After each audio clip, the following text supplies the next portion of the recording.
राष्ट्रीय कृमि मुक्ति दिवस का थीम है एसटीएच को खत्म करें और बच्चों के स्वास्थ्य भविष्य में निवेश करें। एसटीएच है क्या? इसका मतलब है कि मिट्टी से फैलने वाले कृमि जो परजीवी कृमियों का एक समूह है जो दूषित मिट्टी के संपर्क में आने से मनुष्यों में फैलता है। 1 से 14 वर्ष की आयु के लगभग 230 मिलियन बच्चे कृमि संक्रमण से प्रभावित हैं। कृमि संक्रमण के कारण क्या है? कृमि संक्रमण के कारण दूषित भोजन और पानी का सेवन है, स्वच्छता की कमी और मिट्टी के संपर्क में आना। बच्चे बार बार मिट्टी में खेलते हैं जिसकी वजह से हो सकता है नंगे पांव मिट्टी में। बच्चों में मिट्टी से फैलने वाली कृमि विकसित हो सकते हैं। कृमियों का एक समूह मानव शरीर को प्रभावित करता है और ये कृमि संक्रमण से नवजात मृत्यु दर के लिए भी ये बड़ा खतरा है। कृमि संक्रमण से बच्चे की पोषक तत्वों को अवशोषित करने की क्षमता प्रभावित होती है, जिससे कि बच्चों में कुपोषण, एनीमिया, मानसिक और शारीरिक विकास में रुकावट जैसी समस्याएं। इस प्रोग्राम का उद्देश्य क्या है? 1 से 19 वर्ष की आयु के सभी बच्चों को कृमि मुक्त करना है। डीवॉर्मिंग बच्चों में कृमि संक्रमण का इलाज करने की एक प्रक्रिया है जिसमें दवा का उपयोग करके उनके शरीर में आंतों के कीड़ों या परजीवी को खत्म किया जाता है।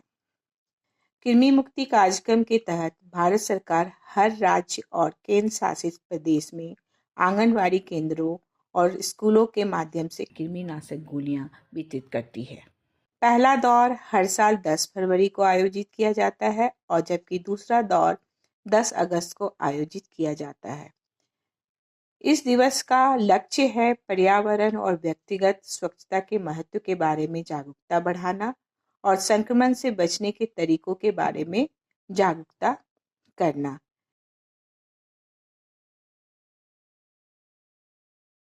जैसे कि आप लोगों को पता है कि हर बीमारी का लक्षण होता है, तो पेट में कृमि का होने की वजह से भी कुछ मुख्य लक्षण हो सकते हैं।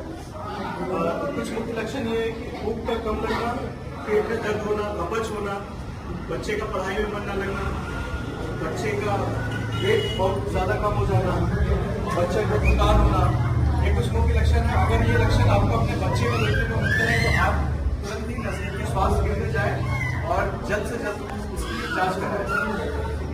आइए अब जानते हैं इस परजीवी के संक्रमण से कैसे बचा जा सकता है। प्रत्येक साल लगभग हर 6 माह में सरकारी संस्थान में अल्बेंडाजोल नामक दवा दी जाती है जिससे इस परजीवी का संक्रमण को रोका जा सकता है।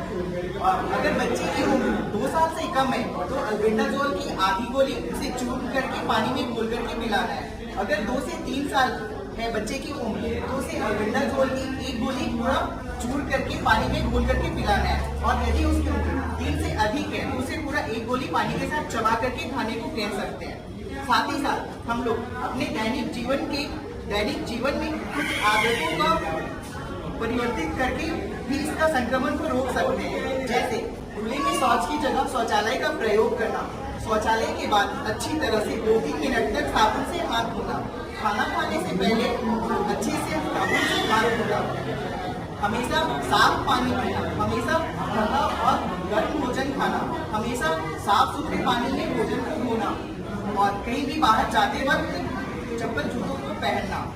अगर इस संक्रमण को हम लोग नजरअंदाज करेंगे तो यह संक्रमण आगे जाकर के बहुत गंभीर समस्या जैसे आंत में बाधा पैदा करना और अगर यह संक्रमण फैल जाता है तो इसका जो परजीवी है वो फेफड़ों में जाके सांस लेने वाली बीमारी में भी तब्दील हो सकता है। साथ ही साथ अगर ये खून में जाकर कहीं और फैल गया और मस्तिष्क में चला गया तो झटका जैसी बीमारियों को भी काफी खतरा बढ़ाता है। इसलिए अगर कोई सा भी लक्षण आपको दिख रहा हो तो नजदीकी स्वास्थ्य केंद्र में जाएं, अपना जांच कराएं, दवा लें और इस संक्रमण को बचाएं। धन्यवाद।